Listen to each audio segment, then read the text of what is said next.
और बात कर लेते हैं एक बार फिर से भूकंप की, जहां जम्मू कश्मीर के मुख्तलिफ इलाकों में भूकंप के झटके महसूस किए गए हैं। बड़ी तीव्रता के ये भूकंप के झटके थे, जिसकी वजह से डर के मारे लोग अपने घरों से बाहर निकल आए हैं। अलग अलग जगहों पर ये भूकंप के झटके महसूस किए गए हैं। सज्जाद हमारे सहयोगी जुड़ गए हैं हमारे साथ। जी सज्जाद, क्या अपडेट्स मिल रहे हैं? जी जैस्मिन, मैं आपको बता दूं कि 12:25 पर अचानक जलजिले के झटके महसूस हुए, लेकिन शदीद झटके थे।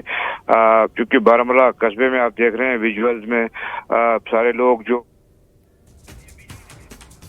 तो ये तस्वीरें सामने आई हैं जहां लोग डर के मारे घरों से बाहर निकल गए हैं।